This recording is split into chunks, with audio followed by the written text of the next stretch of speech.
Hey, everybody. Mhm. I'm Pontoon Jody, and this is the Montserrat Power Hour. And tonight's guest is Joe Jellison from Chat Cats. How's it going, guys? Thanks for coming up. I really appreciate it. Yeah, thanks for having me. I'm excited. hmm And you fished the Tennessee. Yeah, so my neck of the woods is Chattanooga, Tennessee River, Nickajack Lake, Chickamauga. Um, and yeah, I've been fishing there for a long time, it seems. But that's, yeah, pretty much where I fish, and I love it. You have a YouTube channel and a TikTok channel. Yeah, I got the YouTube, all the social media platforms, TikTok, Instagram, Facebook, and so yeah, I feel like I'm kind of a veteran status now with the YouTube stuff, but yeah, that's pretty much how I started was doing the YouTube stuff and just sharing my fishing adventures, and yeah, it's grown to a pretty big audience, so hmm pretty cool. And you do multi species, not just catfish. Yeah, I've really started branching out with that and smallmouth. I can do that pretty much year round. And crappie, I do that typically late winter, early spring, and yeah. So and I've gotten to the carp fishing as well. So that's been probably the newest addition to what I hmm do is carp fishing. Not Asian carp though, but the common carp and but I usually do that from the bank. So that's always exciting to, you know, change the pace, I guess, from the catfishing. Yeah. And when there's a slow bite, you can fill it with other things. Yeah, if something's like if the catfishing isn't working, you can go to something else. And, being a fishing guide, it's, you gotta, my motto has always been like, in some ways, quantity over quality when you're guiding, just keeping hmm action going and putting as much fish in the boat as possible. Um, but that's just how I roll with that, especially if it's a paying client. And if someone wanted to book a trip with you, what would they do? So they could reach out to me directly through, Facebook, Instagram, or they can go through Scenic City Fishing Charters online. There's a website, and I think there's like 8 of us guides with Scenic Mhm. City, and they can request a fish with me, and they can go about doing that. I think it's sceniccityfishing.com. They can do that. So that's the way to reach me. Okay. And you've actually taught a lot of the Tennessee anglers spots and how to fish and Yeah, and it's yeah. I mean, it's now it's like we're all learning from each other, but Mhm. yeah, I'm kind of more old school, I guess, when it comes to the catfishing and don't rely too much on electronics. But yeah, typically, anchor fishing's just what I do when I'm really trophy hunting. And, just showing people, here's what you need to do and the tackle to use. But I've recently started dragging. I really picked that up last year. Just not having much current on the river can really limit you to what you can do. So dragging was probably the newest thing I added to the arsenal of fishing. But yeah, I've I feel like I've helped a lot of people, and that's been a good thing. So glad to see it grow in the right direction. Mhm. I've I don't know you that well, but I've heard a lot of people talk about you and how you've helped them, and they've learned from you a lot of stuff. Yeah, yeah. Like I think I started the channel in 2013, but really started taking it seriously in 2015, and but now I've actually kind of scaled back from the YouTube stuff. I mean, it's just I'd say within the past couple years, I haven't really been gun ho about it as I was. Mhm. Just it just takes a lot of time. It takes a Mhm. certain level of commitment and devotion to do it. Um, but I mean, it's always there. My videos are always there, and I'll put out something every now and then. But I'm not as religious, I guess, with it as I used to be. Mhm. And what's your major sponsor? Akuma That's a is good one. who yeah, Akuma Fishing USA is who I'm with, and they just launched their new catfish rod called the Cat Slayer, and been with them for, I think this is my third year being with them. They're a great partnership, and I enjoy working with the team. And my brother's on the team now. A few other friends, Patrick Kelly with Twisted Tackle, he's on the team. Mhm. Billy Claybo.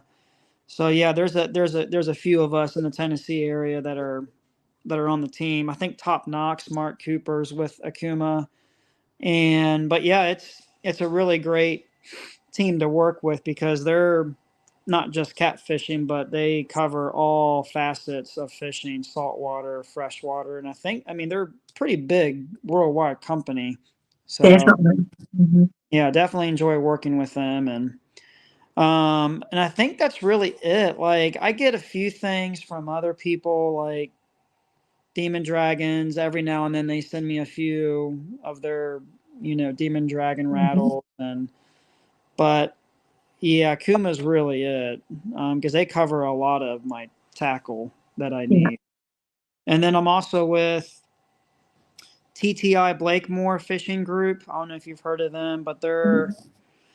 they're like a parent company of like Boss Cat Circle Hooks, Daiichi, Mhm. and they do a lot of crappie stuff as well. So I get hooks from them every year. But yeah, just little things like that. Yeah. I don't use Daiichi because I can't get the hook out. I That, mean, that that's that's in, the point. when it goes in, it's in there. Yeah, Boss Cat is another is a it's pretty much a Daiichi hook. I mean, you may have heard of the Team Catfish circle hooks. They're Mhm. pretty much a Daiichi as well. So Daiichi, so when Team Catfish and Boss Cat started doing their hooks, it's pretty much an off-brand of Daiichi, literally. It's pretty much the exact same hook. And but yeah, they're deadly hooks. I love them. I've never used anything else but those hooks. Mhm. Just preference thing really, but they're solid. I've never had one break, or I've never had a big catfish spin the hook out. Yeah. They're just super solid. I love them. It's just kind of embarrassing when you can't get the hook out and it takes forever on a live, you know? Every now and then I have one really in there where I have a hard time getting it out, but I mean, yeah, they do the job, and Mhm. never had one fail me. Yeah. They are good hooks. Yeah. Yeah. Let's say hello to the people in chat. We back up a little. And I have bad vision, so I have to scoot up Oh, here and I look. do too. I have to keep the phone like out here to see everything. Hey, Mike So, Sampson, thanks for coming in. Coffee Day Darren, retired Ricky Pooh, Daniel Berry Sports Highlight says, hey everyone, happy Tuesday. Nubby's Catfishing. There's Donald Long.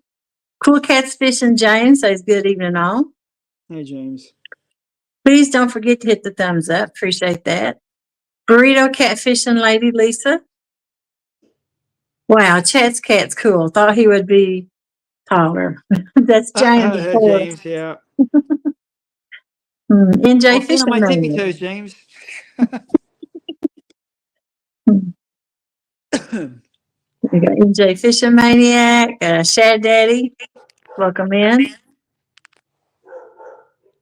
Wabash Nate, appreciate it.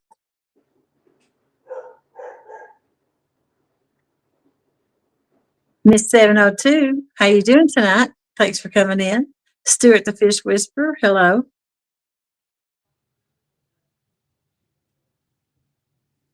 Let's see. I know I'm getting close to the end. Hey, Fat Boy Eric's Adventures. What's up, Leadfoot Jody? Any tickets lately? Nope. Would Can't you get get a any ticket more. recently?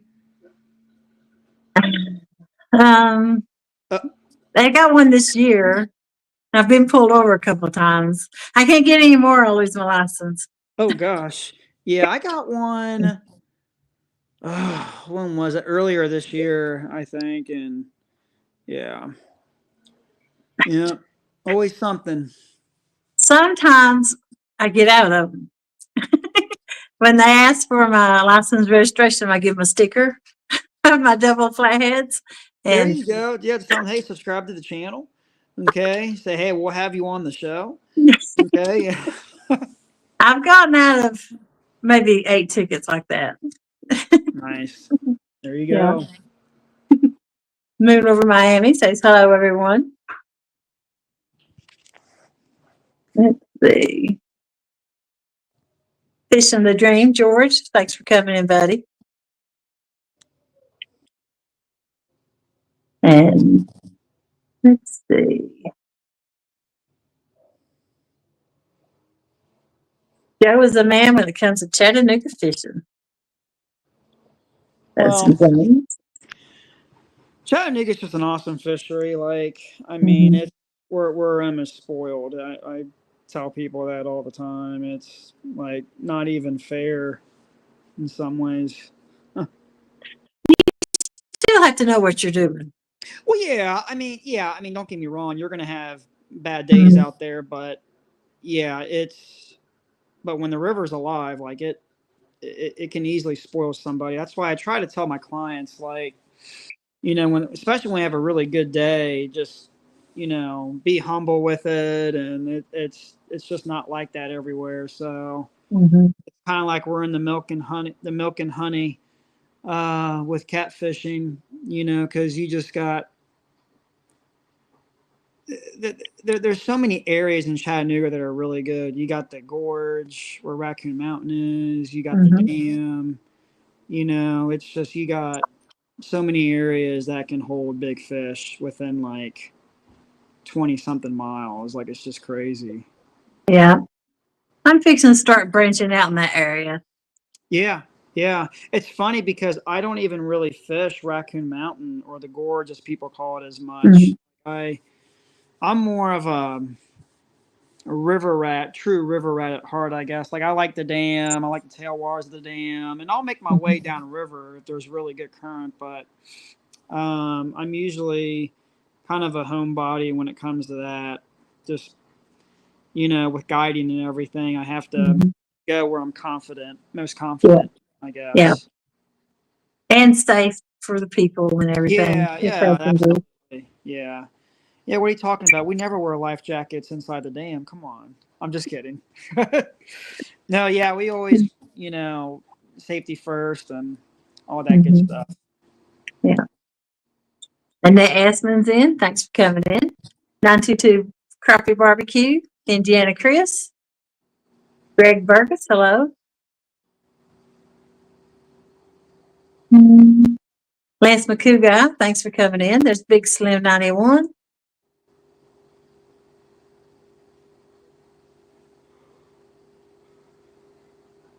Let's see. I think I'm getting close to the bottom. Stand 3. What does Joe do when he's making a big fish, but they won't bite? When he's marking a big fish? What did he say? I'm sorry. What does Joe do when he's marking a big fish, but they won't bite? I'll be honest with you. I don't spend a whole lot of time looking at my electronics and like marking fish. So I am a believer, and James can piggyback me on this if James is still here. But like, I don't sit in a spot too long. So I like, especially if I'm spot locked or anchor fish, I only give it like 20 minutes and then I'm out of there.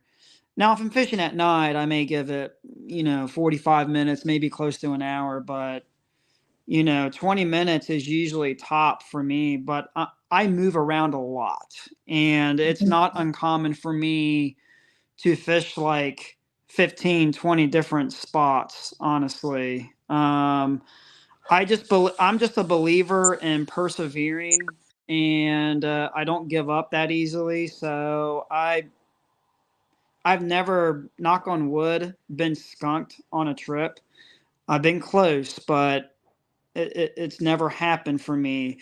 But being a guide, if we don't have a catfish within like a few hours, I may say, "Hey, how do you guys feel about catching some bass or something?" Like I Yeah. just because you just for me, it's not worth trying to wait all day for that one bite. Like I like having fish in the boat constantly than Mhm. having maybe that 160 pounder. That's just me though. Especially when you have people that are paying you Mhm. put them on fish. So there's not a whole lot of complaining that goes on if rods are being bent throughout the day, but if it's a lot of sitting around and not a lot of stuff happening, that's when, people are like scratching their head, maybe complaining a little bit. So even with the smaller fish, as long as the action's there, there's not a whole lot of complaining going on. But yeah, I mean, if you're having a slow day, sometimes sometimes I do random stuff. Like I don't know, like on bluebird sky days especially, like after a front that comes in, I believe that the fish are really holding tight to structure. More than anything, and that's when I'll catch them like on bridge pilings, or I'll catch them under a barge or something, or maybe it's a sunken tree. Like, Mhm. I don't know. I feel like with the high pressure days, they're holding very tight to structure. And so I do that. And, so yeah, just the power of persevering and just not giving up and just believing that, hey, we're going to get something. Like, I think that goes a long way too. It's just believing in your Yeah. ability, and so Well, having the experience and the knowledge to know when and where to fish something. yeah, What yeah, time of the day to fish it. yeah. Like I mean, there's going to be days that are obviously tough. Mhm. Like a very windy day. What do? Oh, got to use a drift sock now. You gotta give what Mother Nature gives you, and as long as you have a good attitude about it, and clients really see that too. They want to Mhm. see that you're staying with it, Yeah. that you're poised, and um, just working your ass off, honestly, to Mhm. make If you're something happen. if you're really active fishing, it's hard work.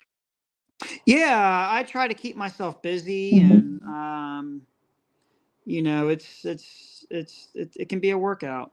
Yeah, So it's very tiresome after a long trip if you're really actively fishing, not just correct, sitting. Yeah, absolutely. yeah. So I hope that answers your question, Stan Theory. But yeah, I don't spend a lot of time marking fish. I just don't have the time, honestly, to do that with clients. But if I'm by myself, I mean, I may try to, you know, figure it out with the electronics. But I'm kind of old school. I look at. I'm more of a map guru, I guess, a cartographer in a sense, where I look at like contour lines and fishing drop offs, and sometimes I get lucky if I'm marking like structure on the bottom, like, oh wow, there's a down tree here. Yeah, let's mark that. Oh, now let's fish it. Mhm. So I do stuff like that, but I don't spend hours trying to mark the big fish. And some people do that, and that's cool, like, and it pays off for them. But I Mhm. just not. It's just not me, I guess. Yeah. As far as putting smaller fish in the boat, most people's not used to a 50 or 60 pounder. The 10-pound is a big fish for them, and especially a 20-pound. They're tickled to Yeah, death. I have a technique called the light tackle drift. Mhm. James has experienced that, and but it's just standard spinning gear, 10-pound line, and you can probably put 20-pound braid, on your spool as well, just because 20-pound braid is equivalent to like 8-pound mono in line diameter. But I Mhm. usually do 10-pound mono, and I use a 20-pound leader. No weight, no sinker. It's just a barrel swivel. Do a 20-pound leader with a 2-aught kill hook, and I just put strips of chicken on there, and we just drift with the current. And it's an easy way to put numbers in the boat. Mhm. And sometimes you get into a big one, someone will lay into a big one that can be like 20, 30 pounds or even bigger. And then that's when you can truly say, hey, that was really a fish of a lifetime, using that on standard spinning gear. A lot of people can't do that. But it takes quite the skill and quite the effort. And if the fish gets away or breaks off or runs into a rock or whatever, you can always have a good story at the end that says, hey, the big one that got away, you know, and then Yeah. nonetheless, it's still a memory they have that they can share with people. Mhm. So, and I'm all about the experience, you know, than Mhm. anything. Yeah. Uh, so, Well, good. Yeah. yeah. You always remember the one that got away. Yeah. Yeah. We all have a story to tell. Mhm. We got G-Style Fishing in here. Donald Ware, Cold Creek Catfish and Billy.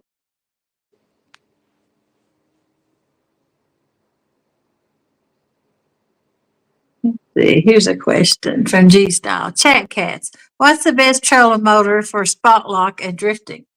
I use a Minn Kota Power Drive V2, or I think now it's just called the Power Drive, but it's a 12-volt trolling motor, Mhm. and it I can spot lock with it.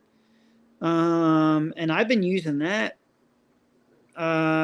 for 7, 8 years. There's stronger motors you can use as well, but I like my Power Drive, and I have a 17-foot boat, so it's not like it's a big boat. And the power drives are very good for, I think, boats that are, I don't know, 16, 17, 18 feet.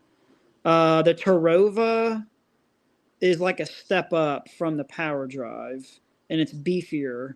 And the Mhm. Tarova is what a lot of, it's probably your, it's what most people I think use are the Tarovas. Okay, they're like I said, beefier, pricier, and they can, just spot lock a little bit in heavier current, Mhm. and but yeah, if you get a 24-volt trolling motor, then obviously that's gonna be a little bit better. But I use a 12-volt, so Mhm. I just I don't need to have something uh super fancy, And if there's really strong current, then I'll just throw my anchor out, and Mhm. sometimes I like doing that and then using the spot lock. Mhm. Spot lock is really good when there's slow current, or if you have a windy day a little bit and your anchor is kind of blowing, or if you're moving Mhm. upriver because you have low current. That's when the spot lock can kind of save the trip, because you're like, wow, I can just stay here, and but I like the power drive uh Minn Kota trolling motors. Mhm. I got that skiff and it's got spot lock on it. Yeah, And spot it's lock is been a game good. changer for me. I can compete so much better in a tournament because I'm not having to double anchor. By the time you double anchor a pontoon, you're done off the fish you was trying to get on. Yeah, like spot lock's a game changer for sure, and it, Mhm. it makes your life easier too, and don't have to pull up an anchor every single spot you fish. Yeah. Well, when I would try to fish below the dam at Chick, I would throw my anchors out and they wouldn't grab. And I'd pass up the hole, and by the time it Yeah, grabs, I just done past hole, and you can't cast up in those holes. So it's really yeah, hard for me to yeah, fish it down there. That's yeah. why I stay on the lake so much. No, I understand that. Yeah. I see James James' wants to, comment. yeah. Yeah, let's see the new boat. Yeah, money. Got to have money. I don't know. Like, I like my boat. I've had it for so long now. It's kind of like it's become a part of me in a way. And Mm-hmm. But I think if I get another boat, I would want it to be around, honestly, like the same size. I could probably use a stronger horsepower motor though, because right now I'm only running a 40, and I think like having a 60 would be better. That way, I can just go a little faster and Mhm. um, can handle the weight better in the boat, and being able to plane out better. But yeah, that will probably be, if I were to get a new boat, what I would want to upgrade to is just a really a bigger motor. Yeah. We got Cowboy Curtis and Skywalker in here. And what kind of rod holders and stuff do you use on your boat? Yeah, I got the monster rod holders. Been using those for years. And I mean they're the old monster rod holders. I think I got mine in like 2015. And I even have the Stampede Drifter 33s on the Really? sides of the boat. Yeah, and they're discontinued now, I think. So Hmm. I kind of have like the vintage antique monster rod holders on my boat. They're probably so rusted into the gunwale now, it's probably going to be virtually impossible to take them out. But Hmm. yeah, I love the monster rod holders. Steve's a great ambassador of the sport, and he's one of the pioneers of these rod holders. So that's, Hmm. I mean, I enjoy him. I love supporting him, and love the business that he drives. So. Hmm. So we had 3 knots come in. So appreciate Oh, that's a that. good question. Joe's favorite YouTuber to fish with. Um, hmm.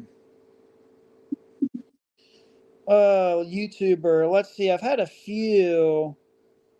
Um,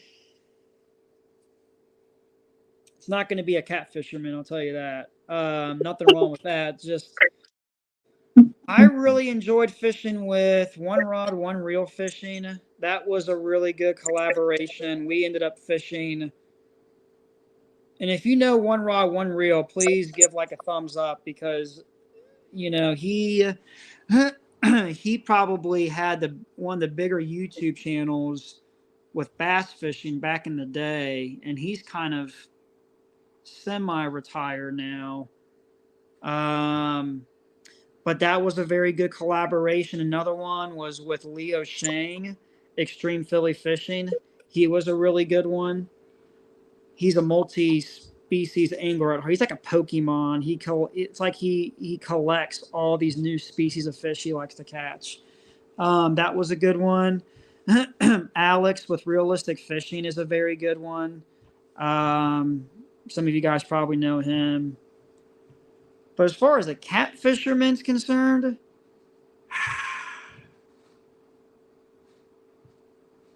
I don't know. Like Justin and I have done well together in the past. Billy Claybo's been a good one. Patrick Kelly. I've probably fished with him more than anybody when it comes to collaborations. But if I had to pick one true one, it's probably going to be, yeah, One Raw, One Reel. I don't know. I think that one means a lot to me just because he was the one that really exposed my channel, like got my name out there. Hmm. I think I only had like 500 subscribers, and him and Leo came down. This was like 2016, I think it was 2016, 2017, something like that.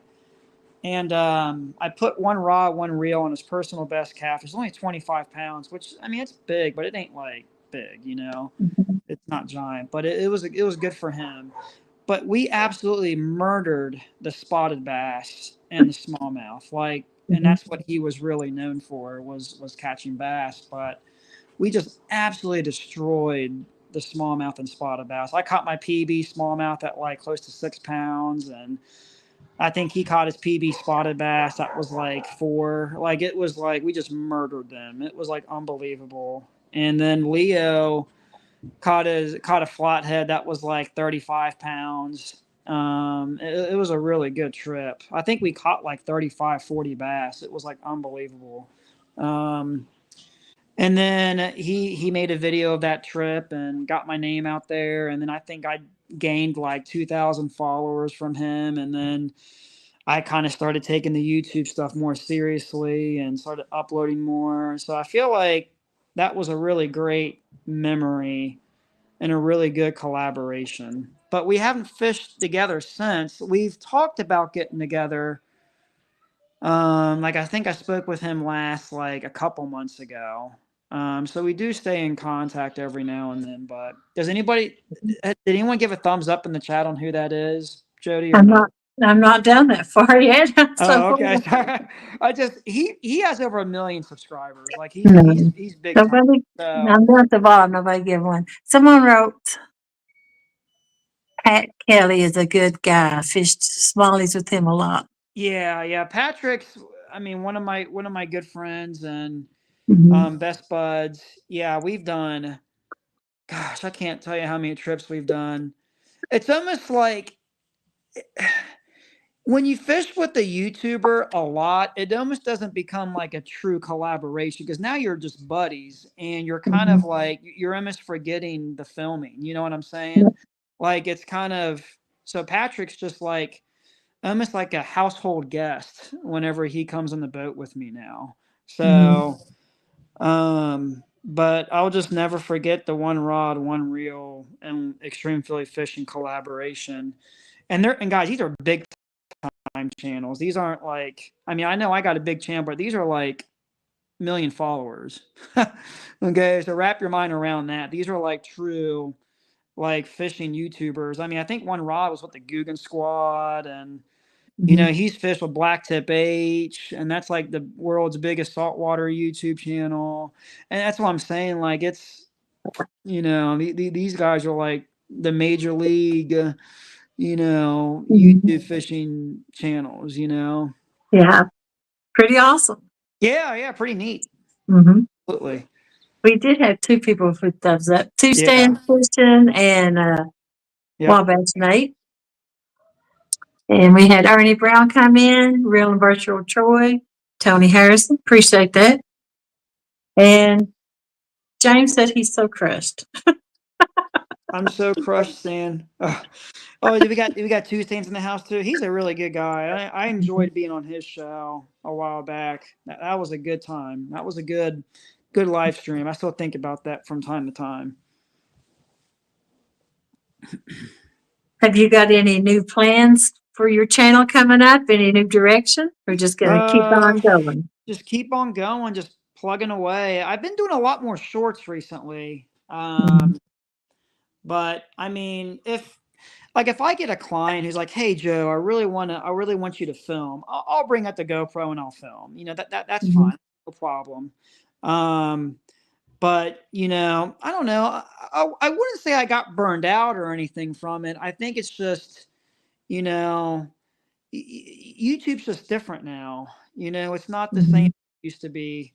You got more people going live, and that's fine. You got YouTube Shorts that are going on now, and YouTube used to be there used to I feel like YouTube's kind of taken away the creativity and true content creation in a way. Mhm.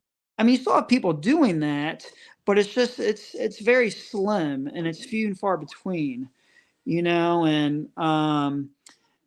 and it's if I were to get back into it, I'd have to really like devote myself to it. Like I'm one of those Mhm. people where I get hyper focused and I go all out if I'm going to do something. It's not like I go Mhm. halfway. I go kind of balls to the wall, full throttle. Like I go once I'm doing it. There's no turning back, and it just takes a certain level of sacrifice. And they get into the full YouTube mode, and with me having a family, kids are growing up, and Mhm. just not worth the sacrifice, honestly. I mean, but like I said, every now and then I'll upload a video and and kind of reminisce like, yeah, this is, what I used to do, I guess, more full time back in the day. But I still get paid on YouTube. I get a little Mhm. check here and there, and it covers certain things. But um, so yeah, just I guess where I'm at with my fishing career is guiding and taking people out, Mhm. establishing good relationships with people and staying out of the drama and you know just having a good time and you know sharing people what I love and teaching people and learning along the way. That's all you can really ask. Well, that's a good way to be, It's got Yeah, you this far. yeah. And like I said, you're well respected and everybody talks highly of you. No, I appreciate that. I've Yeah, I've heard it's lots of people amazing. talk about you. It's amazing to see how the sport has grown, and I think you guys are in a very good group. You guys support each other, and it's a way for people to have a voice, Mhm. too, and have a place in the catfishing world. I think that's important. Mhm. There's no segregation, which I think is super important Yeah. as fishermen. So Mhm.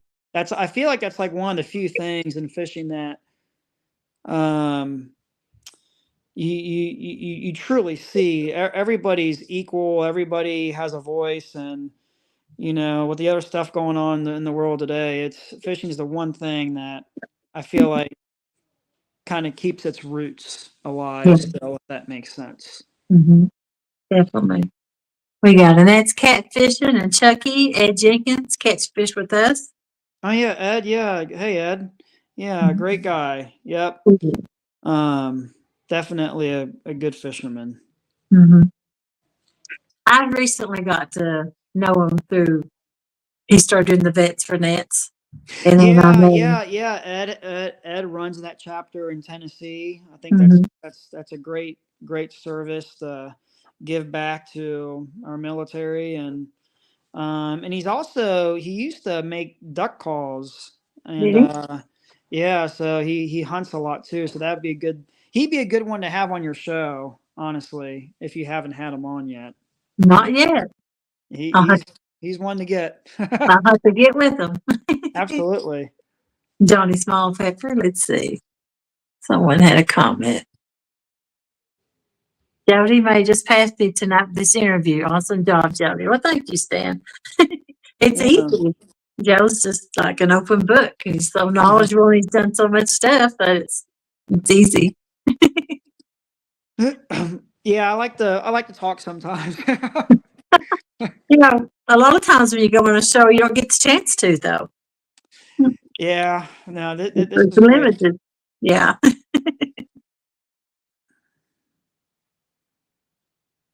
See, I think we got everybody in here now. So there's Ed Jenkins. Joe was a heck of a wrestling coach too. Yeah, okay, so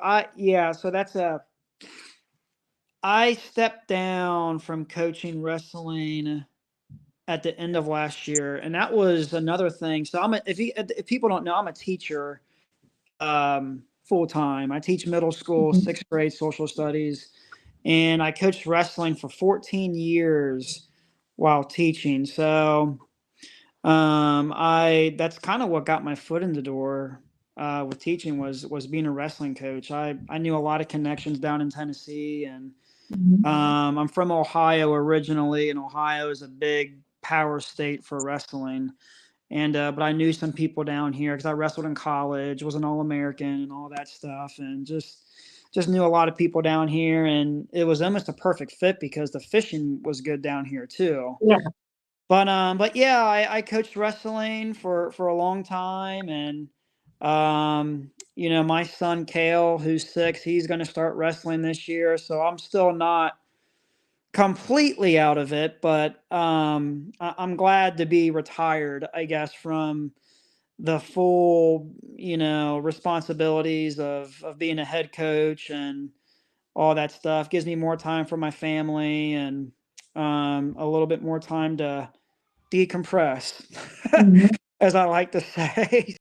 So, You um, definitely was pushed for time. Yeah, I mean, I was doing the YouTube. So when my YouTube journey was really taking off, I was teaching, doing full time YouTube, two videos a week, and I was coaching wrestling. That's a lot.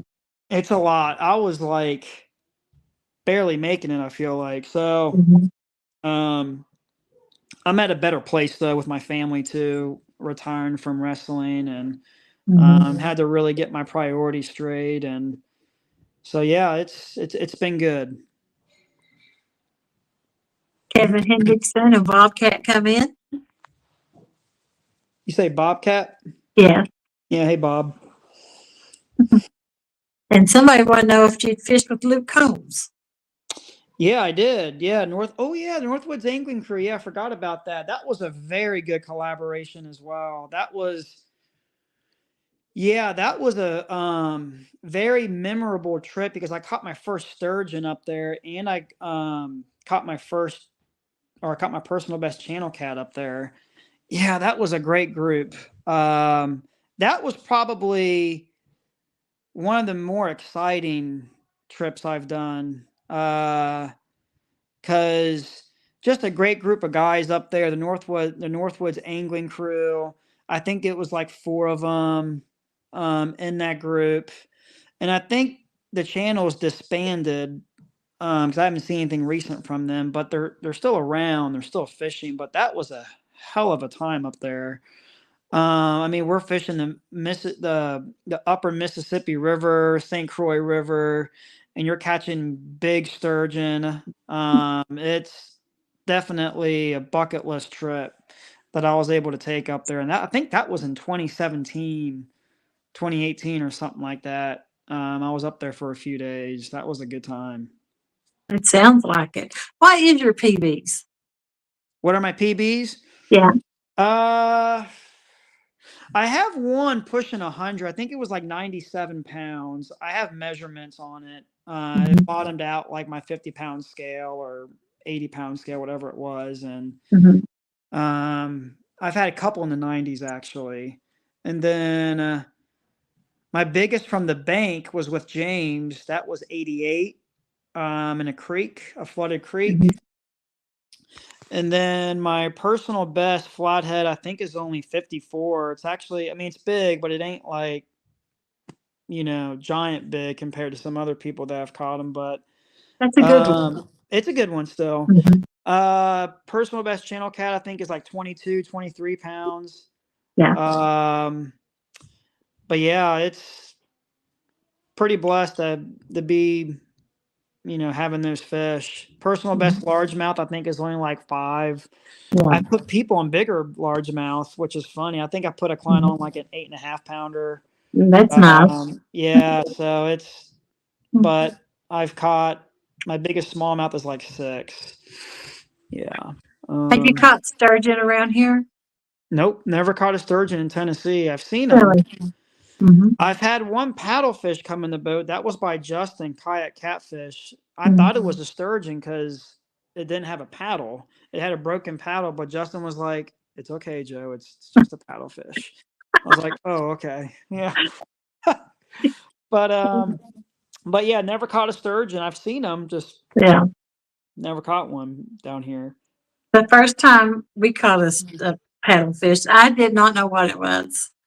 And I was like, is that a gar or a barracuda? Yeah, I right. think I Yeah, think I they're probably called it a stick nose. yeah, they're yeah, I think people call them shovel bill as well, but there's some Spoonbill. yeah, spoonbill, that's what I mean, Yeah. yeah, but I think they're prehistoric, so that's pretty neat.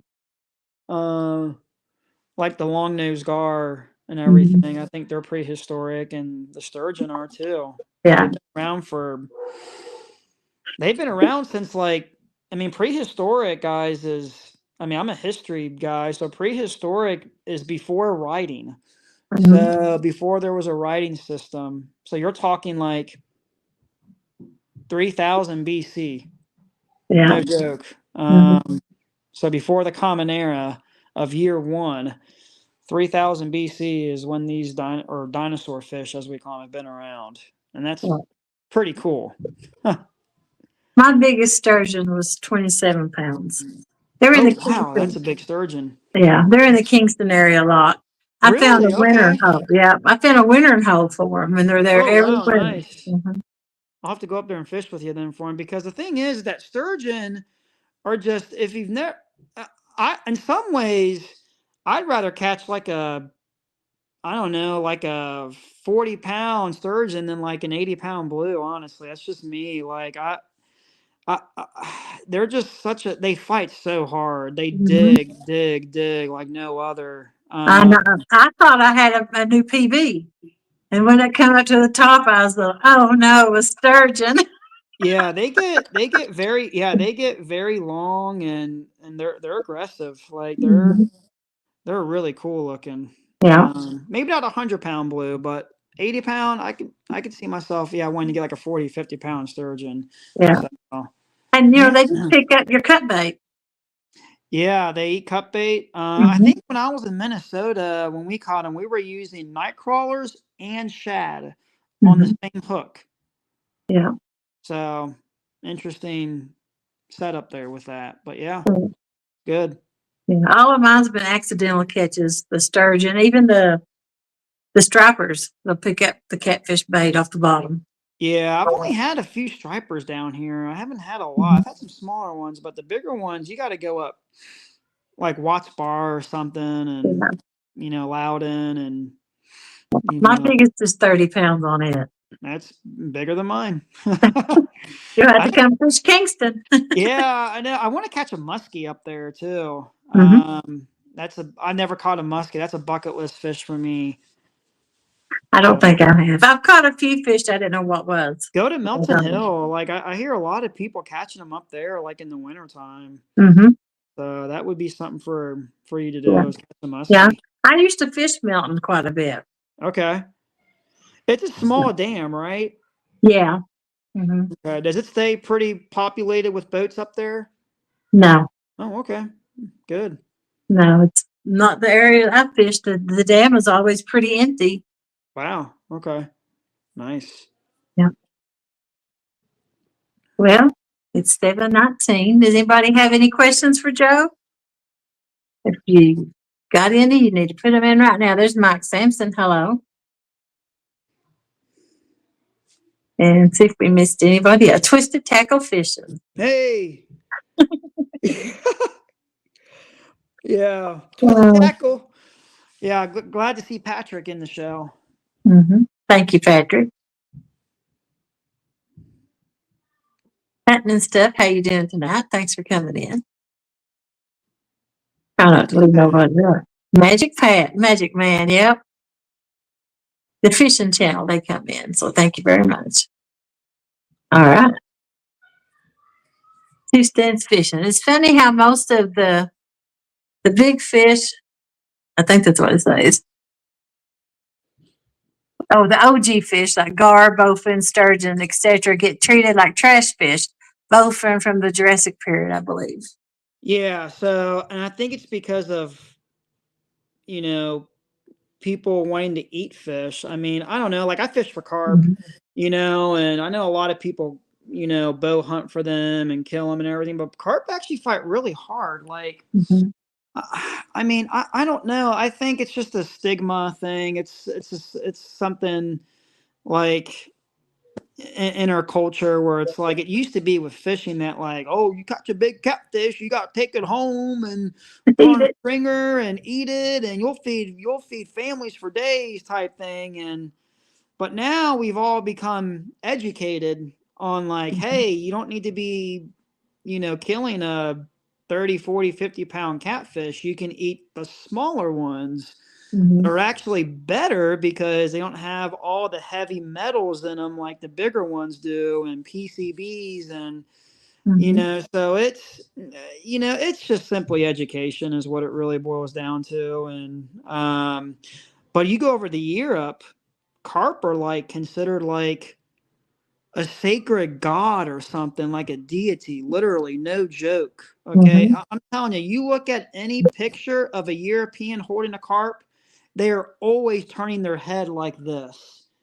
and they're holding out the carp in front of them because that's what people should be looking at. Yeah. Okay, they give a very high reverence to the carp in Europe when they take a picture of it. That's why they always turn their heads like this, and they're saying, hey, don't look at me, look at the fish.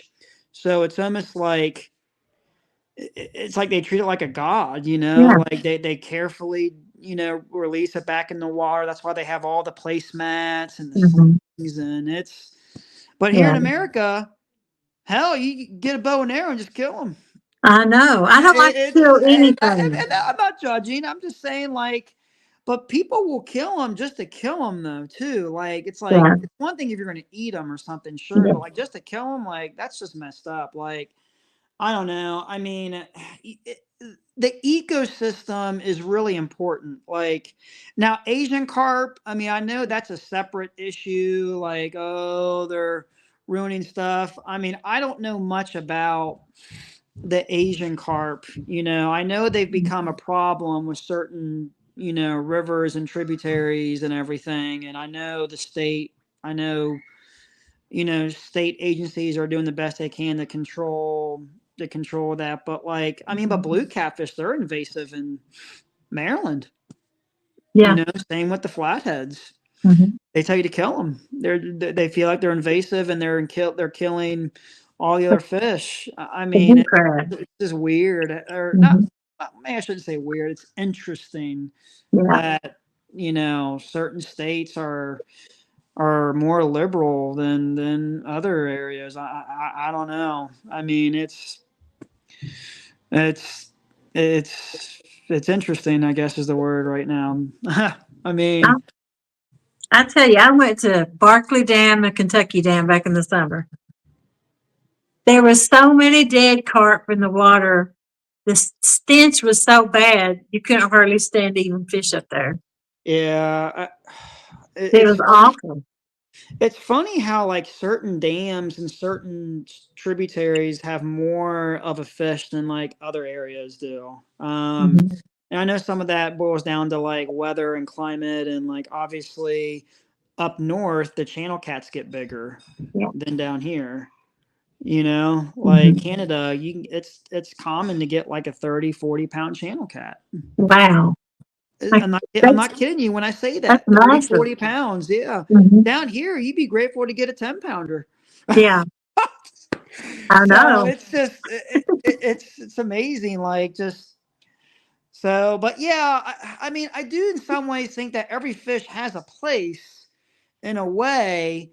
I just don't know what that is for every single species and where that is. Hmm. But like, the Asian carp, like obviously it was created, and Yeah. so it has to have some purpose, right? I mean, I know Yeah. we all say, yeah, bait, it's cut bait, Hmm. but like, I don't know, not to get too philosophical, but like, does everybody, I mean, is there a place for every single fish in the world? You know what I'm saying? Like, I mean, I would think. Yeah.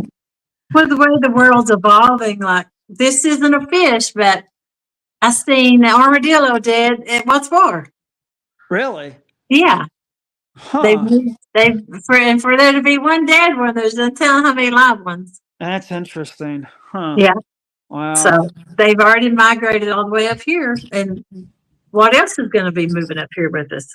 Yeah. I mean, and I'm not against people killing fish, but it just needs to be Mhm. used in the right way. Like eating it is Yeah. obviously the big thing that people Hmm. would kill a fish for, right? That's what I would think. Yeah. But just to kill it, like I don't know. That's a tricky one because you got to look at what your river's doing. Is it sustainable? Are these fish Hmm. really posing a true problem? Like it, I don't know. I don't know how research.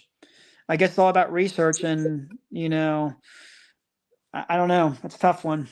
That's a Yeah. can of worms I don't want to get into.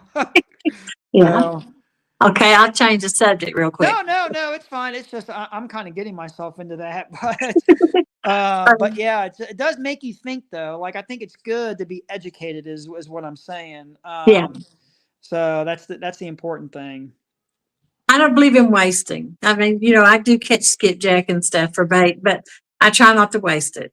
Yeah, and yeah, you're right. Like, and now you start asking, like, should every fish, like, is there more value in certain fish than others? I Mhm. mean, obviously, in American culture, yes, there is. Like, I mean, as far as what fish are good to eat, and so yeah, it's a tough one. I mean, because I'll be honest with you. I mean, I keep skipjack, and yeah, I put them in my cooler, and they die. Mhm. Same thing with shad and everything. They're bait fish. I look at them as bait fish. Mhm. So but Even if you throw them back in the water, your scraps and stuff, they are still serving a purpose to the turtles and yeah, you're right. Yeah, the yeah. crawdads. I mean, they are getting eights You should, on Jody. down the line. You should try to get like a TWRA person on here, or like a biologist. That would Mhm. be kind of interesting to talk about. Mhm. Because that would really educate people a lot more too. But it's Mhm. everywhere. It's just not with freshwater; it's saltwater too. Like, it's Yeah. everything. And but yeah, pretty neat. Yeah. Let's see, we had Dale Hayslip and Buckman 22 come in and Benoit fishing. I know Joe was a good guy. He's a Bengals fan. Who day. You see the Bengals curtains in the background there? Yep. And I got Yeah. I'm sitting in my man cave right now, so you can see, like, all of this stuff is like, Oh, Fuji Solo.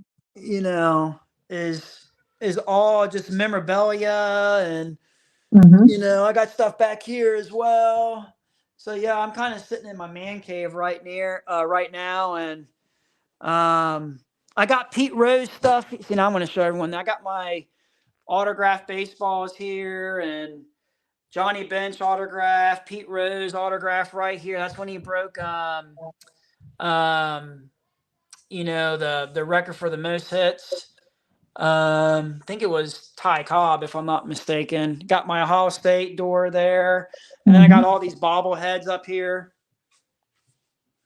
Awesome. So yeah, I'm a guru with all that stuff.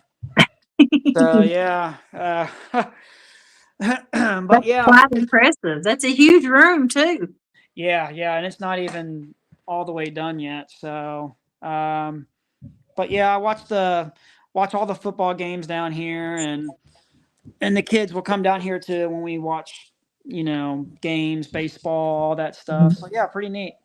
Yeah,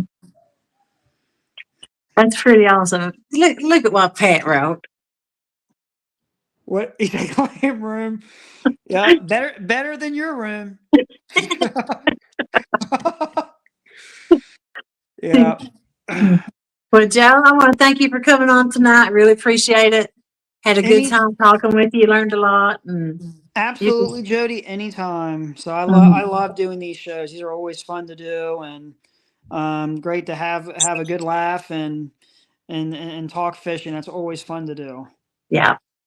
So Well, like I said, I appreciate you coming up. I appreciate everybody being in chat and the questions and hanging out with us tonight. And we'll be back Friday night for some fishing at 9 p.m. and be back next Tuesday. see you So thank guys. you all. Bye bye. Have a good evening.